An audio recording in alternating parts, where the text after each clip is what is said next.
¿Qué tal amigos y amigas? Bienvenidos a otro episodio más de Pesos y Contrapesos. Y en la noche de hoy me encuentro con la compañera panelista Verónica Banucci Ponce. Vero, ¿cómo estás? Bien, Camilo, contenta de estar aquí con ustedes y con los invitados y las invitadas de esta noche. Eso es así, es que tenemos casa llena.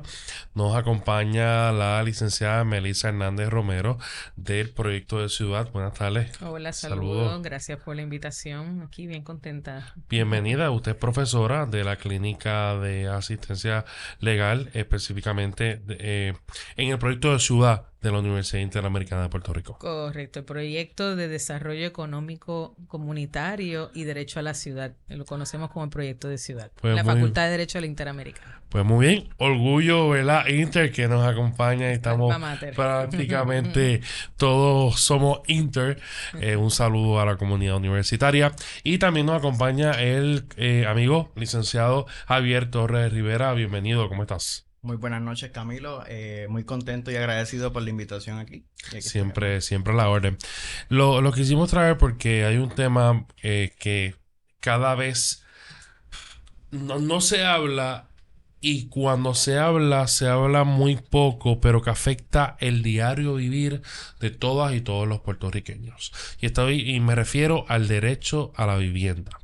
El derecho que tienen los ciudadanos a tener una vivienda digna, un techo donde pernoctar y que cada vez se ve día tras día afectado por distintas razones, ya sea por el desplazamiento, ya sea porque no encuentro un sitio accesible para yo arrendar, porque no me aprueba un préstamo hipotecario. Son muchas las razones por las cuales existe, ¿verdad? Se ve afectado el derecho a la vivienda y es por eso que vamos a hablar de esto aquí hoy. Empiezo con Vero. Si tienes Sí, yo, alguna yo creo pregunta a los que, invitados. como decía Gorrín, hay que empezar por el principio y yo Correcto. creo que es importante definir las cosas, definir los términos y me gustaría que si nos pudieran hablar de cómo definirían el término de vivienda digna y por qué es fundamental para el bienestar de las personas. Sí, buenas noches nuevamente, Verónica. Agradezco la pregunta. Y la realidad es que cuando nosotros hablamos acerca de vivienda, muchas veces lo primero que pensamos es a verlo como un activo financiero. Y la realidad es que la vivienda es muchísimo más profundo y abarcador que eso. ¿Verdad? La vivienda también tiene un valor social, tiene un valor cultural. Y cuando nosotros hablamos básicamente de vivienda, lo que hacemos es situar el foco en lo que la vivienda significa. Me explico. Yo, ¿verdad? Siempre digo que, ¿verdad? El concepto de la vivienda tiene como que una función ontológica, en el sentido de que, pues, la vivienda es aquello que, al lugar, ¿verdad? Donde nosotros regresamos luego de ir de trabajar, el lugar donde nosotros nos protegemos de la lluvia, nos protegemos de las condiciones climatológicas. Así que la vivienda, ¿verdad? Tiene un sentido más amplio. Y también hablar de vivienda digna implica preguntarnos ¿qué es una vivienda digna? ¿A qué se limita? Y eso es de una de las cosas que pues, nos gustaría estar poder hablar y expresarnos aquí sobre eso. Profesora. Sí, abundando a lo que dice el compañero, fíjense que no estamos hablando solamente de vivienda, sino que tiene apellido, digna, y eso tiene una razón de ser. No estamos hablando de una estructura con un techo en el que habitan personas, sino que estamos buscando reconocerle a las personas, habitar un espacio en el que estén protegidas, que tengan los servicios básicos de agua, de energía eléctrica, que cuando vengan eventos atmosféricos, en el caso nuestro, ¿verdad? Que estamos en el Caribe y estamos expuestos a los huracanes, pues que esas viviendas tengan la posibilidad de resistir un embate. Y obviamente que estén seguras, ¿no? Y que estén en condiciones higiénicas apropiadas. Así que más allá de solo un techo, tiene que tener estas características. Esto ha sido un concepto que ha ido en desarrollo. Antes se hablaba de la vivienda, luego la dignidad. Interesante, ¿verdad? Y más adelante en la discusión hablaremos de la relación con la dignidad y la vivienda y lo que nosotros proponemos desde el proyecto. Profesora, estamos viviendo unas realidades muy particulares. Sobre todo estamos viendo la llegada, ¿verdad? De muchos inversionistas de otras jurisdicciones a lo que se conoce como la inversión extranjera. Hemos visto también reportajes y nos han señalado sobre que ha habido mucho desplazamiento de familias que tenían contratos de arrendamiento en estos edificios, fueron traspasados a compradores privados y compradores extranjeros, y que ahora están viendo la realidad de que están solicitando su desplazamiento. O sea, mira, ya tu tiempo aquí llegó, no te voy a honrar el contrato de arrendamiento, solicita en tribunal una petición de desahucio y vámonos. Y entonces esas personas se quedan desprovistas.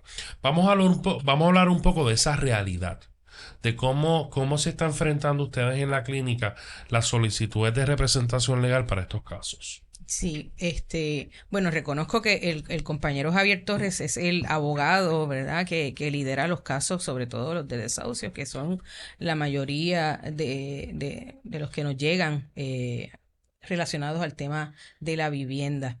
Así que, Javier, esto puede ser una conversación Sí, claro. entre los dos. Tú comienzas y yo. Nosotros nos hemos percatado o en este año en particular, que hemos tenido una serie de casos bien complejos, que hay una tendencia a ver que los demandantes, la parte demandante, son personas que vienen a Puerto Rico, adquieren propiedades o arriendan propiedades con el propósito de convertirlas en negocio, y muchas de estas propiedades estaban ocupadas por personas, ¿verdad?, que las vivían. Sin embargo, estas personas vienen con el propósito de desarrollar otro tipo de negocios, ya sea de renta a corto plazo, ¿verdad? Los famosos Airbnb que están dándonos problemas en Puerto Rico y alrededor del mundo, que están desplazando a las poblaciones, sobre todo a las más vulnerables, o hacer otro tipo de inversión, dándole otro uso a estos espacios que antes estaban destinados para proveerle vivienda a las personas que viven en Puerto Rico. Y eso ciertamente es un asunto que nos preocupa y que cuestionamos, ¿verdad? ¿Qué clase de país permite que vengan personas de afuera a desplazar a su gente, ¿verdad? Eso por un lado. También hay personas que son puertorriqueñas o que son residentes de Puerto Rico que hacen lo mismo, y las personas que llevan viviendo allí no tienen prácticamente ningún derecho, se tienen que ir, y se tienen que ir bajo unos términos bien terribles que el compañero puede Sí, contarnos. pues básicamente, ¿verdad? El Código de Enjuiciamiento Civil es la ley especial básicamente que regula los procedimientos de desahucio. Y la realidad es que en los últimos años, ¿verdad? En Puerto Rico tenemos la ley de desahucio desde el 1905. Pero, ¿verdad? En el transcurso del tiempo ha tenido diversas enmiendas. Las últimas enmiendas fueron en el 2007 y en el 2011. Y básicamente estas enmiendas eran dirigidas a que el término de, ¿verdad? El proceso del desahucio como tal sea uno más corto, que tenga unos términos más cortos, lo que básicamente limita y no toma en cuenta el perfil de estas personas, ¿verdad? De las personas que en su mayoría son desahuciadas. O sea, no toma en cuenta ni considera sus circunstancias personales. Y la realidad es que, pues, la mayoría, ¿verdad? En la experiencia que nosotros tenemos, ¿verdad? En la facultad, por lo menos los clientes que nos llegan a nosotros son, ¿verdad? Personas, ¿verdad? Que viven en situación de evidente pobreza. Realmente, ¿verdad? No tienen un lugar a donde ir, y entonces tenemos un Estado que favorece este tipo de políticas públicas donde el procedimiento, ¿verdad? De desahucio, donde se dejan a estas personas sin hogar, es uno corto y que es bien limitado y restrictivo. Me explico. Eh, el procedimiento de desahucio como tal está diseñado para únicamente, ¿verdad? Que las personas, los dueños de propiedades, ¿verdad? Puedan recuperar la posesión de su propiedad. Y pues no tome en cuenta tampoco otras controversias que se pudieran suscitar, porque pues el procedimiento de desahucio se limita: tú eres dueño de esta propiedad. Si eres dueño, existe un contrato de arrendamiento con esta persona. Si existe, incumplió con el contrato, incumplió, pues vamos a desalojarte. O sea, no hay proceso de descubrimiento de prueba. No se pueden plantear otras controversias que no sean en cuestión de la titularidad. Si hay una controversia de título, podemos realizar un procedimiento ordinario. Pero igual, pues este proceso, ¿verdad? Está diseñado de una manera bastante atropellada y nosotros tenemos, ¿verdad? Muchas críticas en cuanto a eso. Sí, ¿y qué problemas ustedes pudieran señalar a largo y corto y mediano plazo que pudiera tener estos desplazamientos en la sociedad, tanto como para el individuo, como, o sea, a qué se enfrenta más allá de perder su casa, qué opciones le queda y también qué significa que esta persona se quede sin casa para el resto de la sociedad que vive a su alrededor? Sí, bueno, lo primero que puedo decirte es que el rostro que tienen las personas que son nuestras clientes, las que representamos en el proyecto, es el rostro de la pobreza. Así que la razón mayormente por la que son desplazadas de sus casas, porque el desahucio es una manera de desplazar a las personas, es por la pobreza, y eso implica que esa persona probablemente no tiene cómo sostenerse en una sociedad que ya hemos reconocido que hay una crisis de vivienda, ¿verdad? Recientemente han salido reportajes de la situación que están enfrentando las personas profesionales que no consiguen viviendas. Entonces, imaginemos estas personas que están bajo los niveles de pobreza, buscando techo porque han sido sacados del suyo, porque no han podido pagar. ¿Qué van a hacer? Bueno, pues tienen la opción, algunos, de buscar vivienda pública, enfrentando procesos atropellados también, lentos. Recientemente en un caso le estaban pidiendo a una cliente que como condición para poder cualificar para unos beneficios de subsidio, tenía primero que dejar su casa, o sea, quedarse en la calle para luego pedir el beneficio. Eso a nosotros nos parece que no tiene sentido, ¿verdad? No nos parece que no hay No sentido tiene común. O sea, sentido. quédate Pero en a la nosotros calle. digo, no nos parece porque cuando vamos a los procesos, pues parece que sí que tienen, y que nosotros somos los que no entendemos. Eso es, ¿verdad? Así es como se manejan estos casos. Tienes personas que están en riesgo, nosotros tenemos clientes que están en riesgo real de perder sus casas e ir a vivir a las calles. Y ahí me quiero detener un poco. Hay un refrán que dice que venta quita renta. Eh, Vamos a suponer que, de hecho, no suponer, es la realidad.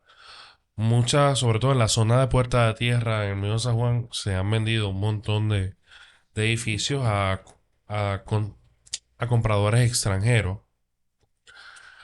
Y obviamente han solicitado el desahucio de las personas porque el propósito es construir ya sea hoteles, edificios, utilizarlo para Airbnb, como bien dijo la profesora.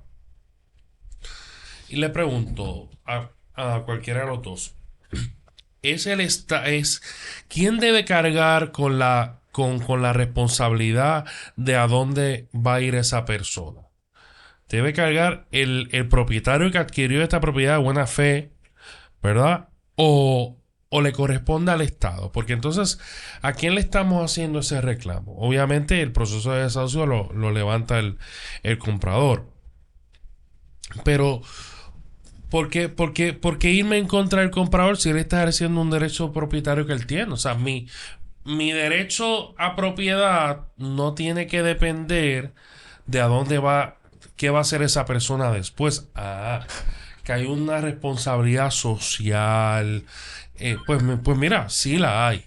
Pero desde ese punto de vista, no, quizás me cuesta un poco entender de echarle yo responsabilidad al comprador cuando realmente él no tiene la responsabilidad, simplemente compró una tierra, hizo una transacción, tiene un propósito de negocio y yo quiero ejercer mi derecho propietario. Te tienes que ir, pues te tienes que ir.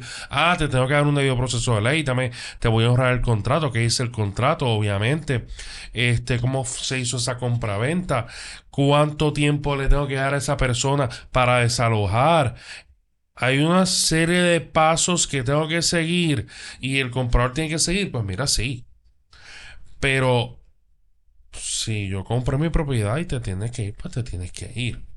¿Cómo te reaccionan a esto? Bueno, primero quisiera aclarar que ya venta no quita renta. Eso lo- Que Ya ese refrán no va. No, ya eso con la aprobación del nuevo Código Civil en el 2020, eso no es así. Aunque ese espíritu todavía se mantiene, ¿verdad? Ujú. En el imaginario. No, ahora hay unas garantías para las personas que tienen contratos vigentes. Aquí lo que pasa es que la mayoría de nuestros clientes no son personas que llevan un año arrendando, sino que llevan más tiempo. Esa es la experiencia nuestra. ¿Y qué sucede?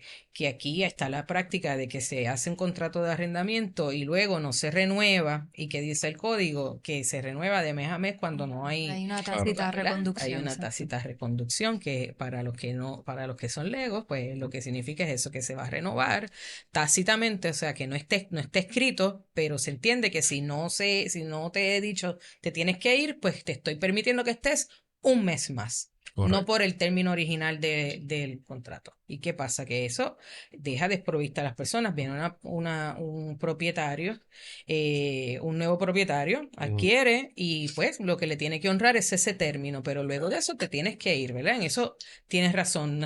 Yo difiero en que debería ser así. Yo creo que cuando hay un conflicto entre el derecho propietario y el derecho a la vivienda de un ser humano, el derecho que debe prevalecer es el derecho de la vivienda. Yo no creo que el derecho a la propiedad sea lo que debe prevalecer en un estado que se llama democrático como el nuestro, ¿verdad? Que se jacta de ser eso. Nuestra constitución no dice expresamente, no reconoce un derecho a la vivienda, pero sí dice que la dignidad del ser humano es inviolable. Y de eso hablamos, ¿verdad? De la dignidad. Por eso ese apellido, vivienda digna, es importante, porque aquí estamos hablando de la dignidad de los seres humanos, que es inviolable. La propiedad es embargable. ¿Cuál es el derecho más importante entonces? El de la dignidad. Y yo estoy dispuesta a hacer ese planteamiento que cuando llevamos un proceso tan atropellado, estamos atentando y dejando a la gente en la calle, quitándole a las personas sus viviendas de 20 años porque llegó un nuevo inversionista a adquirir para hacer negocios, pues yo entiendo que eso viola la dignidad de un ser humano y eso debería tener una protección y ciertamente el Estado es el que debe tener la responsabilidad mayor, contestando tu pregunta. Si el Estado va a aprobar una legislación tan atropellada como ella, debe crear entonces la estructura para recibir esas personas que no han podido cumplir con sus obligaciones contractuales, no porque les da la gana, esos son los menos, la mayoría es porque no puede o porque pertenecen a grupos vulnerables que no tienen manera de, pues básicamente eso, de cumplir con sus obligaciones contractuales. Pero también nosotros como personas, como ciudadanos, tenemos la obligación de ser decentes, pienso yo. Y y también estoy dispuesta a argumentarlo en cualquier foro, la obligación de ser decentes, que yo Esa no la había escuchado, la pero obligación de que yo sabes que decencia. tú acabas de invitar al programa a una abogada que es bastante creativa.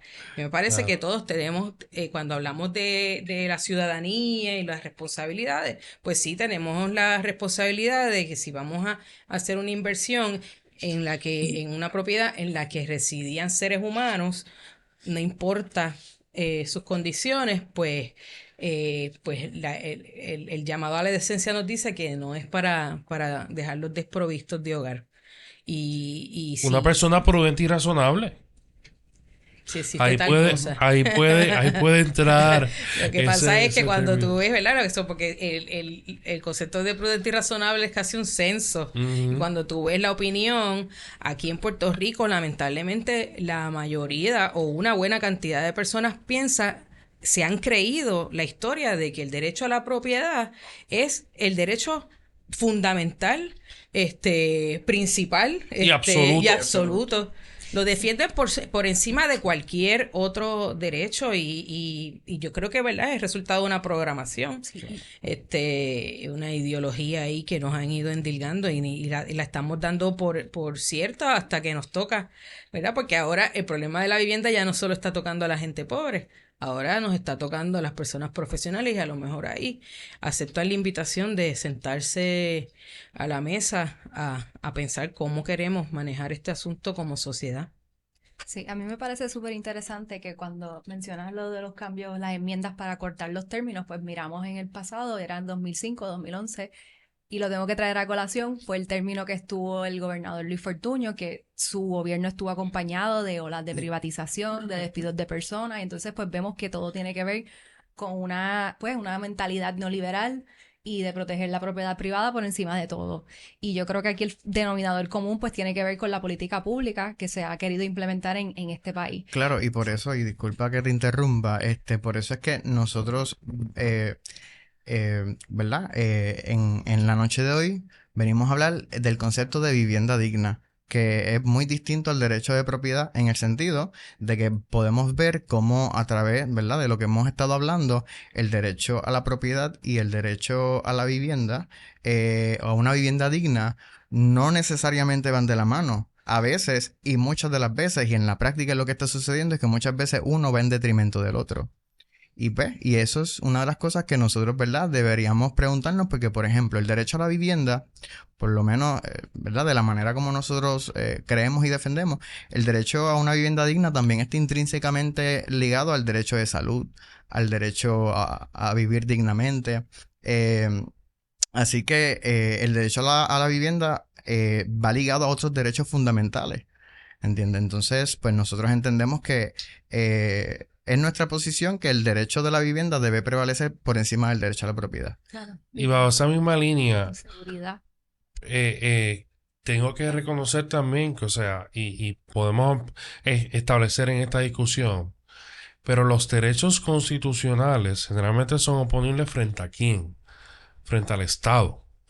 Y aquí estás, Como norma y general. como norma general, salvo, ¿verdad? Salvo algunos derechos que son omnes, aplicables frente a todo el mundo, como el derecho a la intimidad, derecho a la dignidad. El de la dignidad. Claro. Sí. Y entonces, bajo esa misma línea, hay que ver entonces cómo el Tribunal Supremo ha categorizado en el sentido de, porque mi planteamiento es el siguiente. Tú tienes un derecho a la vivienda, fantástico. Pero ¿contra quién lo estás ejerciendo? ¿Contra el comprador privado o contra el Estado?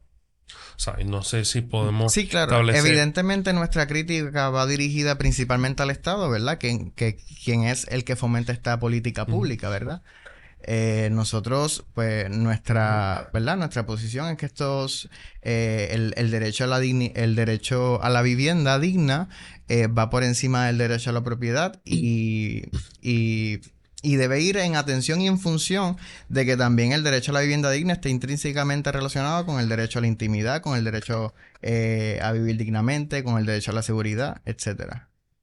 Y volviendo con o sea, analizando el texto de nuestra Constitución, el único derecho fundamental que es inviolable es el de la dignidad. Todos los demás derechos, incluso el de la propiedad, después de que tú tengas una compensación justa, se pueden limitar. Todos, la libertad de expresión se puede limitar, todos se pueden limitar. La intimidad también, unos momentos en que sí se justifica intrometerse, ¿verdad? Con ciertos parámetros. El único que expresamente es inviolable es la dignidad. Y este proceso, de la manera en que se lleva, con los términos tan cortos, con las limitaciones que se le impone a los abogados de defensa para poder hacer planteamientos, es indigno. Es indigno. Quería mencionar también el término, lo hablamos ahorita, el término de apelación de los casos de. Hablemos un poco del procedimiento sumario. ¿Cómo funciona, Javier, esto en los tribunales? Sobre todo cuando el propietario radica, ¿cómo corre ese proceso en un tribunal? Pues mira, una vez ¿verdad? El propietario, la persona demandante, presente la demanda de desahucio, pues el tribunal tiene, ¿verdad? La obligación legal de citar a vista en 10 días. Ok. En el término, ¿verdad? Tiene 10 días para citar a vista. Como un ñonchón. Sí, ciertamente. Entonces, una vez, ¿verdad? Se ve la vista.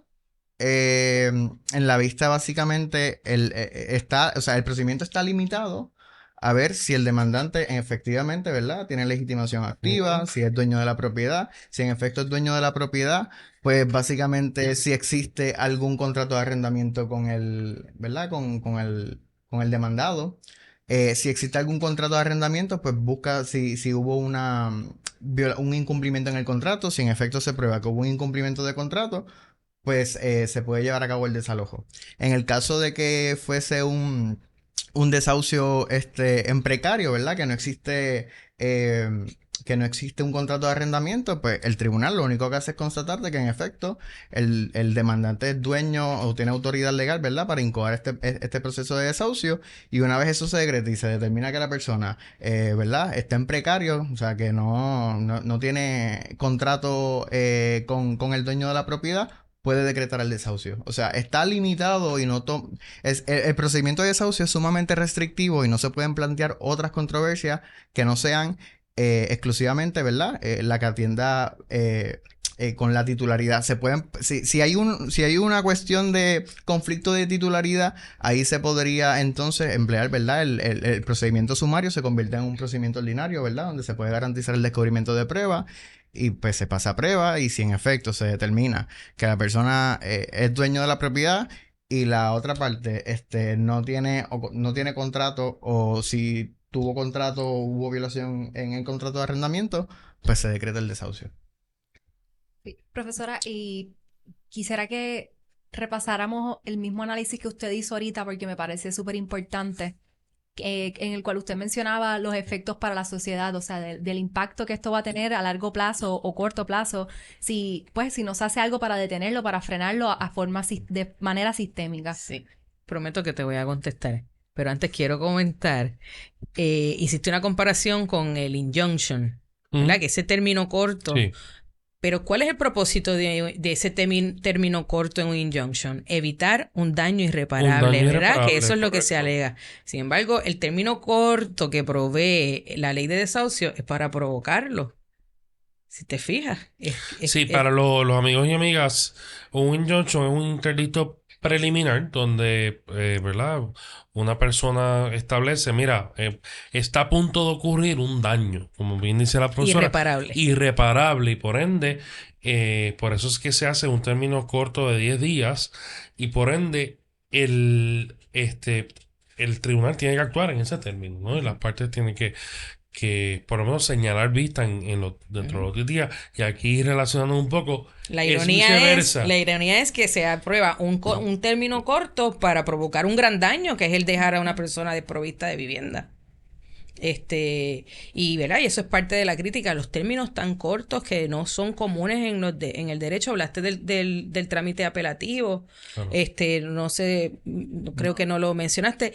Una vez recae sentencia, esa sentencia adviene final y firme, es decir, ya no se puede apelar en un término de 5 días. O sea que si tú tienes un planteamiento, a ti te ordenan el desalojo de tu vivienda, tienes algún planteamiento de derecho, tienes que conseguir en 5 días una persona que tenga, ¿verdad?, dentro de su práctica, la práctica apelativa, con todo lo complejo que puede ser eso, y usted lo sabe, compañero, porque hemos hablado, ¿verdad?, que lo hemos trabajado, y compañera, que hacer una apelación nada más en el índice a veces se te van 2 días.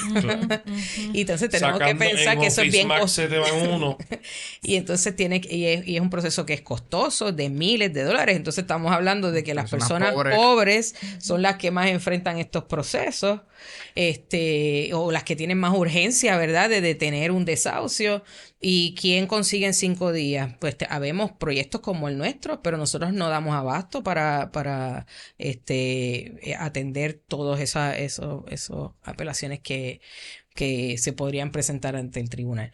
Con relación a los efectos, pues sí, pues yo siempre digo que esto es un tema de derechos humanos, pero a quien no le importen los derechos humanos debe saber que el efecto de que las personas en Puerto Rico pierdan su vivienda nos va a impactar a la larga a todas. Son personas que van a ir a la calle, que van a ir a querer sobrevivir con todo su derecho Pues no es sorpresa y ya estos tiempos está comprobado, ¿verdad? Que hay una relación entre la pobreza y la necesidad y la violencia. Así que al que menos le importe, le debe importar, ya sea por razones de humanidad o por razones prácticas. El tener a la gente en la calle es un problema social. A mí me importa, ¿verdad? Desde el aspecto humano, pero nada, me invito a que lo piensen, los que solamente creen que el derecho a la propiedad es lo más que importa. Estamos creando una sociedad que es una, para mí, una bomba de tiempo lo que estamos construyendo con estas políticas. Profesora y Javier, ¿dónde si hay personas escuchando este programa que están pasando por la situación de una demanda de desahucio, dónde los pueden contactar en la clínica? Sí, bueno, pues la información, ¿verdad? De contacto de nosotros es con el 787-751-1600 del Proyecto de Desarrollo Económico Comunitario y Derecho de Ciudad de la Oficina Legal de la Comunidad de la Facultad de Derecho de la Universidad Interamericana de Puerto Rico. Tiene un nombre Nuestra bastante casa, largo. nuestra casa. Nuestra casa. Entonces, pues nosotros, ¿verdad? Estamos ubicados ahí, eso es en Atorrey, en la calle Federico Costas. Costa, disculpa. Así que ahí a la orden. Pues muy bien, nosotros y nosotras les queremos agradecer por la visita y la amena conversación. Un Pero- gusto, sí. Sí, nosotros muy agradecidos por la invitación. Y espero, ¿verdad?, que podamos hablar en una futura ocasión de este tema porque se nos quedó algo bien importante y era el acceso a la vivienda, los que estamos buscando vivienda y no encontramos. Eso es así. Así que amigos, esto culminó yo, así que le agradecemos su tiempo, patrocinio y por siempre, siempre acompañarnos una semana más. Recuerden que nos pueden seguir en las redes sociales. Estamos inaugurando TikTok. Así que ahí nos pueden encontrar en nuestra plataforma TikTok, Pesos y Contrapesos, en YouTube, Pesos y Contrapesos. Usted le da la campanita y le va a aparecer todos los videos de nosotros y nosotras. Así que recuerden también seguirnos en Facebook e Instagram. Hasta la próxima.